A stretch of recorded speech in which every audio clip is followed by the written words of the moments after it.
Hermanos y amigos, bendiciones.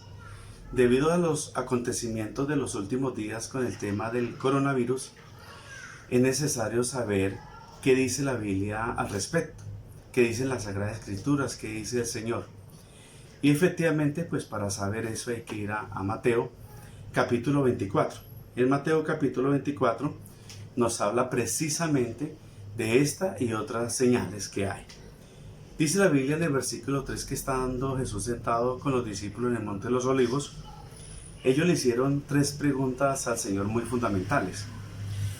La que me interesa es la segunda, que le dijeron: Señor, ¿qué señal habrá de tu venida? Y el Señor pues responde las señales que ellos le piden, pues para saber cuándo era que Él iba a volver. El Señor dijo en el versículo 4, mirad que nadie os engañe. En el 6 habla de otras señales como guerras, rumores de guerras. Y el versículo 7 dice que se levantará nación contra nación, reino contra reino. Habrá pestes, hambres y terremotos en diferentes lugares.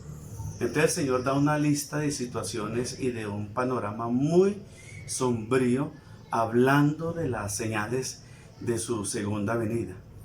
Pero la cuestión es que el Señor, al dejar estas señales, ¿qué nos quiso decir? ¿Qué es lo que Él quiere que nosotros aprendamos? Lo que yo veo es que lo que Él quiere que nosotros aprendamos es que su retorno está cerca, que nosotros no olvidemos que Él vuelve pronto. Y Él dijo que estas señales, que cuando viéramos estas señales, es que su retorno sería seguro. No solamente vino una primera vez, sino que cuando Él fue subido al cielo, allá en Hechos capítulo 1, dice la palabra que cuando vino el momento de la ascensión, los ángeles aparecieron. Los discípulos estaban pues mirando a las nubes, viendo cómo el Señor era levantado. Y los ángeles dijeron que así como se ha ido al cielo, también volvería por segunda vez. Entonces, lo primero es eso, el Señor volverá. Así que cuando nosotros vemos toda esta clase de señales, los terremotos que precisamente este año 2020 estamos viendo que comenzaron fuertemente, cuando veamos las pestes, como en este caso el coronavirus y otras, no porque no ha sido la única. El SIDA es considerado también una peste, sino que hoy en día se llama pues virus, bacterias, en fin, todos esos nombres. Entonces, lo que nos debe recordar esto es que Jesús vuelve pronto otra vez. El Señor no es mentiroso, el Señor cumple su palabra. La Biblia dice que Dios no es hombre para mentir, ni hijo de hombre para arrepentirse. Y si el Señor dijo que volvería, obviamente lo va a hacer.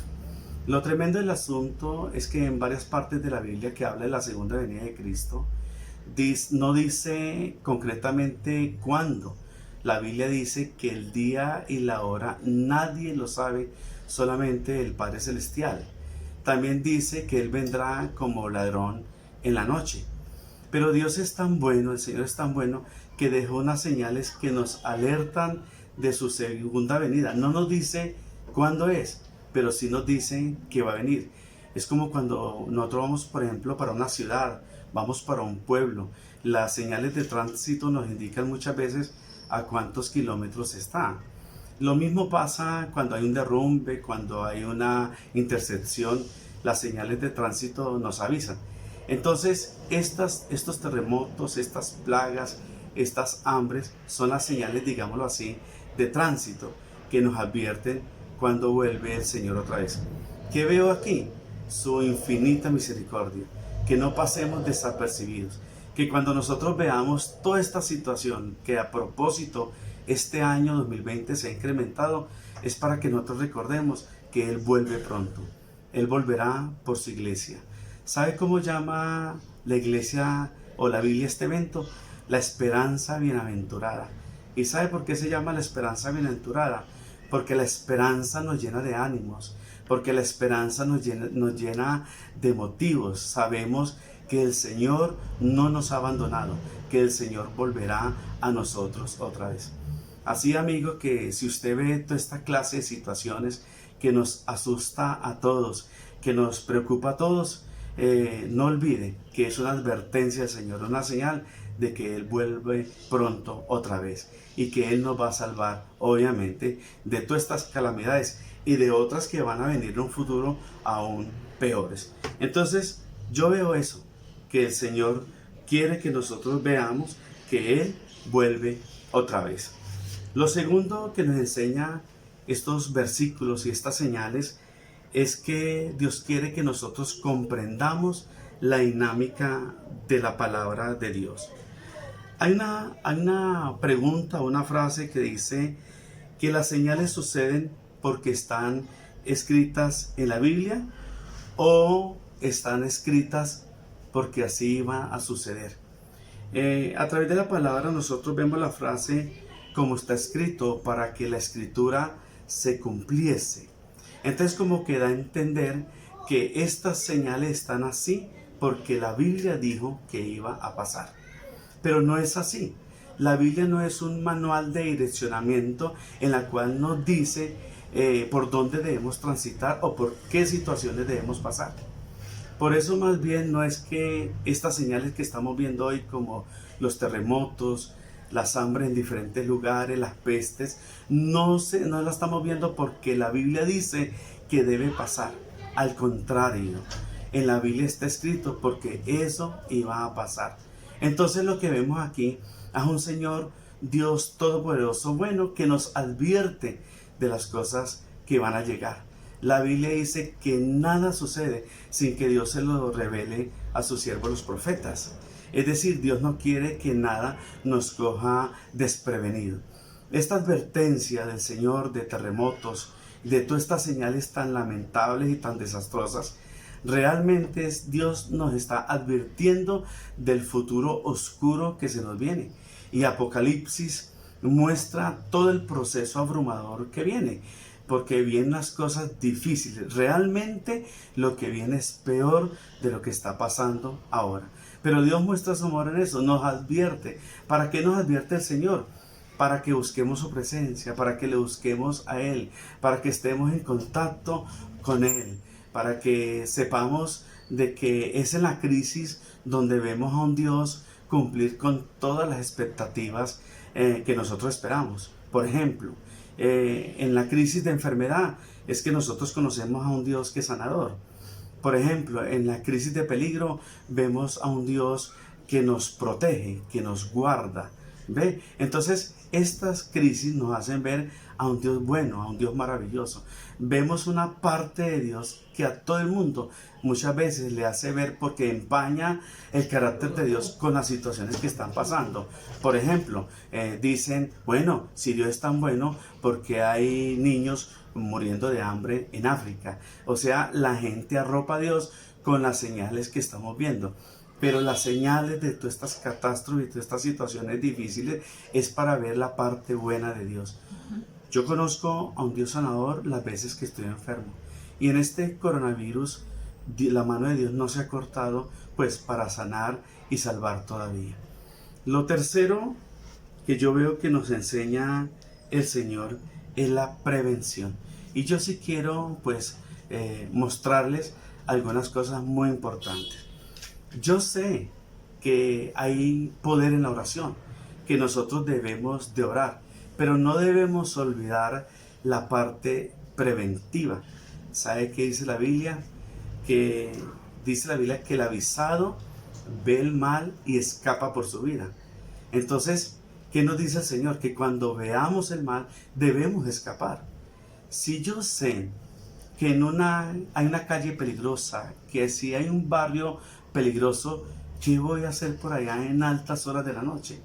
No, yo tengo que cuidarme, yo tengo que ser prevenido.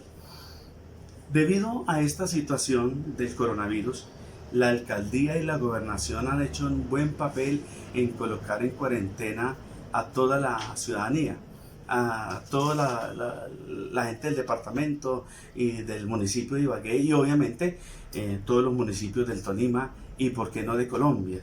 Y pienso que son órdenes que hay que acatar y que hay que hacer. Entonces el versículo nos enseña a oír. Eso es la parte preventiva. porque es que Dios tiene el poder para salvarnos, Dios tiene el poder para guardarnos. Pero una cosa que nosotros debemos entender es que Dios no va a hacer algo que nosotros podemos hacer. Y si nosotros vemos el mal y escapamos por nuestra vida, Dios no va a hacer o no va a hacer un plan de escape por algo que nosotros podemos hacer. Dice Isaías 26, versículo 20, y me encantó ese versículo. Anda, pueblo mío, entra en tus aposentos, cierra tras ti tus puertas, escóndete un poquito, por un momento, en tanto que pasa la indignación. ¿Ve? Muy bonito eso. O sea, mientras pasa el peligro, escondámonos un poco, encerrémonos un poco. Como dice la Biblia en Mateo, mas tú cuando ores, entra a tu cuarto y cierra la puerta y ora a tu Padre que está en lo secreto. Entonces, esta cuarentena que estamos viviendo, hay que encerrarnos para protegernos y para orar al Señor, para aprovechar, para orar en familia, pero también pues para protegernos. Por ejemplo, hay muchos que dicen, no, yo voy a salir. Hay muchos que dicen, no importa, reunámonos. Yo pienso que eso es tentar a Dios. Entonces, quiero que miremos Éxodo 12. En Éxodo 12 hay una particularidad muy importante que son precisamente la culminación de las plagas de Egipto. ¿Lo recuerdan? Están todas las plagas de Egipto y viene la última plaga que Dios envía para que Faraón deje ir a los hijos de Israel al desierto. ¿Cuál es? La muerte de los primogénitos. ¿Qué me gusta de esta parte? Me gusta dos cosas. Primero, que el cordero que iban a sacrificar, porque tenían que sacrificar un cordero esa noche, tenían que coger la sangre y colocarla en los dinteles. Todos sabemos que el cordero de Éxodo 12 se refiere a nuestro Señor Jesucristo. La muerte de Jesucristo, la sangre que Él vertió en la cruz del Calvario. ¿Qué podemos hacer? Eso es apelar a la parte mística del cuerpo de Cristo, la parte espiritual del asunto. Tú puedes orar, colocar la sangre de Cristo en las puertas, afuera, cubrirse con la sangre de Cristo. Todo eso se puede hacer. Pero algo que me llama la atención, que es la parte espiritual del asunto, y esta que va a nombrar la parte física, es que ellos no salieron de sus casas. Porque imagínense que venía la muerte de los primogénitos. ¿Qué significaba? Que cada hijo mayor iba a morir. Cada primer hijo que rompió matriz iba a morir. Entonces ellos colocaron la sangre como el Señor les mandó, que es la parte espiritual, pero no salieron de las casas. Mire que ellos tuvieron una noche preventiva. ¿Qué hubiera pasado? No te quedó que la sangre del cordero en las puertas, en los dinteles y salgan. Pues se mueren, así de sencillo. Ven la noche nefasta, lo que estaba sucediendo allá afuera. Entonces, eso es lo que está pasando aquí. No salgamos. Este fin de semana, el gobernador y el alcalde dijeron que no debemos salir, una cuarentena, y hay que hacer caso. Ahora, yo tengo una predicación que se llama 40 años contra las bacterias. Cuando uno mira en el Antiguo Testamento, cuando después de ese episodio de las 12 plagas, que el pueblo de Dios salió por el desierto a la tierra prometida, pasaron unas cosas muy tremendas. Primero, el Señor les prohibió comer muchos alimentos, entre ellos el cerdo, el bagre y el conejo. Dios les prohibió comer de estos alimentos no porque fueran malos, no porque fuera un atentado contra Dios, no porque inclusive antes de salir al desierto los hijos de Israel comían carne, cuando hacían sacrificios comían carne. Ese no es el problema. El problema era que Dios les estaba evitando que los diferentes virus y bacterias que traen los animales pues los fuera a acabar en el desierto y ellos no llegaran al propósito, al lugar donde Dios les tenía definido su estadía. El cerdo ya está comprobado que está ya lleno de bacterias, está lleno de enfermedades. Lo mismo que la sangre, Dios la prohibió porque ahí están todas las enfermedades de los animales. Entonces Dios hace eso no con un sentido espiritual, sino como parte de la prevención. Sin embargo, cuando nosotros miramos en la palabra del Señor, vemos que los hijos de Israel le pidieron a Dios codornices. y pídale codornices, querían comer carne, carne, carne. Bueno, no le pidieron codornices, le pidieron carne. Sin embargo, Dios en su misericordia les envía codornices, que es una carne más suave. Porque qué tanto le hubieran comido carne de cerdo, carne de res, pero fue carne de un ave. ¿Y qué les pasó? Dice la Biblia que cuando ellos comieron, vomitaron por nariz y por la boca. Es decir, les hizo daño. No es que Dios los estaba castigando, les hizo daño y Dios los quería prevenir de eso. En Deuteronomio vemos también que dice el Señor que en medio de las armas que ellos llevaban tuvieran una estaca. ¿Para qué era la estaca?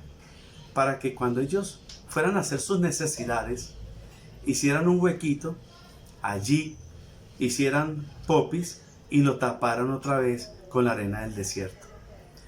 Dios les manda eso. Veo un Dios preventivo. ¿Qué tal donde todo el mundo hiciera sus necesidades en el desierto? 2 millones de personas haciendo popó en el desierto. Si una vez serían 2 millones de popós. Si hicieran 2 veces, 4 millones de popós. Y si tuvieran diarrea, ustedes se imaginan la pandemia, el virus, la mortandad que hubiera pasado. Y qué pena con todos los pueblos. Que el Señor los sacó a todos de Egipto con brazo propio, mano extendida, como dice la Biblia, con poderes y señales, y murieron en el desierto por un virus y una bacteria. A mí me parece terrible. Entonces son normas que Dios dejó para que su pueblo no cayera, su pueblo no feneciera. Entonces, ahí veo a un Dios preventivo. Jesús dio de comer a más de 15,000 personas. Obviamente en la Biblia dice que 5,000 hombres, pero hay mujeres y hay niños, es decir, más de 15,000 personas. ¿Qué hizo Dios con los sobrantes? Con la comida que sobró, la mandó a recoger en canasta. Yo veo a un Dios preventivo. Un Dios que cuida la naturaleza, un Dios que cuida al ser humano. Esa comida pudo haberse quedado por ahí botada y eso no hubiera quedado nada bien. Los virus y las bacterias siempre estarán a la orden del día. Entonces vemos un Dios que se preocupa por nosotros. La Biblia es un manual también de prevención. El Señor dejó todos estos versículos en prevención. Ya para finalizar, recordemos o recapitulemos los 3 puntos. Primero, que el Señor vuelve otra vez y el Señor vendrá por nosotros. El Señor no nos ha abandonado, el Señor no nos ha descuidado. Su amor es tan grande, como dijo el Señor, que Él se iba a preparar morada para nosotros, que Él volvería y nos llevaría. Esa es la esperanza bienaventurada. Podemos estar seguros. Lo segundo, que es que nos enseña la dinámica de la palabra de Dios, que las cosas no suceden porque la Biblia dijo que así iba a suceder, sino que en la Biblia fueron escritas porque así iba a suceder.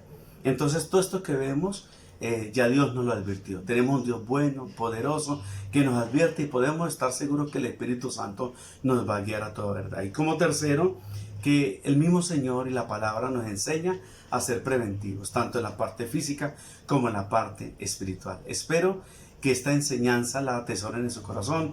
Espero que esta breve reflexión de la palabra de Dios sea compartida en su casa, en las redes sociales, donde quiera. Para mí fue un placer y motivo llegar a su casa, llegar a su vida, llegar a su hogar. Gracias por dejarme entrar. Que el Señor me le bendiga. Chao, chao.